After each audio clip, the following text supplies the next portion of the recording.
Praise the lord. జకర్యా గ్రంథం 2వ అధ్యాయం 5వ వచనం.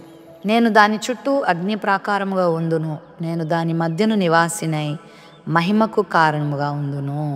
దేవుడు దహించు అగ్ని అయి ఉన్నాడని వాక్యంలో ఉంది. దేవుడు తన ప్రజలకు తోడుగా ఉంటాడని మనందరికీ తెలుసు. చాలా సందర్భాల్లో ఆయన అన్నారు, నేను మీకు తోడుగా ఉందును అని.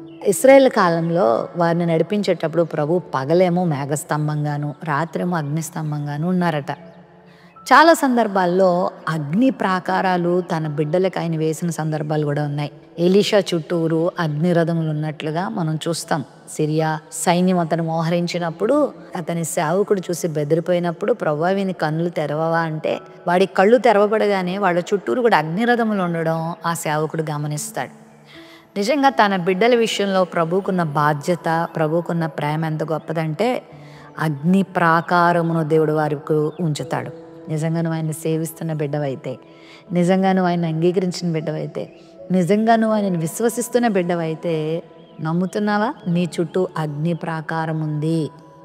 షడ్రక్ మేషక్ అబేద్నెగోలు అగ్నిలో వేయబడినప్పుడు అగ్ని వారిని ఏమీ చేయలేకపోయింది, ఎందుకంటే వారితో ప్రభు ఉన్నాడు. ఈ ఉదయకాల సమయంలో కూడా ప్రభు నీతో ఉన్నారు. నన్ను కాపాడేవారెవరు, నన్ను కాచేవారెవరు అని బెదిరిపోతున్నావేమో, సంరక్షణ కొరకు తప్పిస్తున్నావేమో, కాపాడేవారి కొరకు ఎదురు చూస్తున్నావేమో, ప్రభు నీకు వాగ్దానం చేస్తున్నాడు. నీ ఇంటికి, నీకున్న సమస్తానికి ప్రభు కంచె వేస్తాడు. మన మధ్యలో ఆయన నివసిస్తానని కూడా వాగ్దానం చేశాడు. ఆయన నీతో ఉంటారు. ఒకవేళ బహిరంగంగా నీకు ఆయన కనబడకపోతున్నా, భౌతికంగా ఆయన నీకు కనబడకపోతున్నా, ఆత్మరూపిగా ఆయన మనతో సంచరిస్తున్నారు, మనతో ఉన్నారు.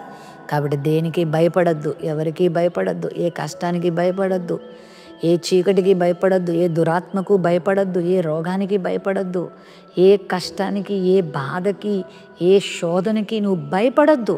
ధైర్యం తెచ్చుకో. ప్రభు నాతో ఉన్నాడని ఎప్పటికప్పుడు మాట్లాడుకో.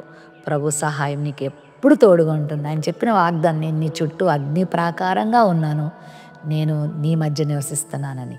అట్టి కృప దేవుడు మనందరికి ఇచ్చును గాక. ప్రేమ నమ్మకం కలిగిన మా తండ్రి, ఈ వాగ్దానం ద్వారా మాతో మాట్లాడినందుకు వందనాలు. మా చుట్టూ అగ్ని ప్రాకారంగా ఉంటానని, మా మధ్యలో నివాసిగా ఉంటానని వాగ్దానం చేస్తాం.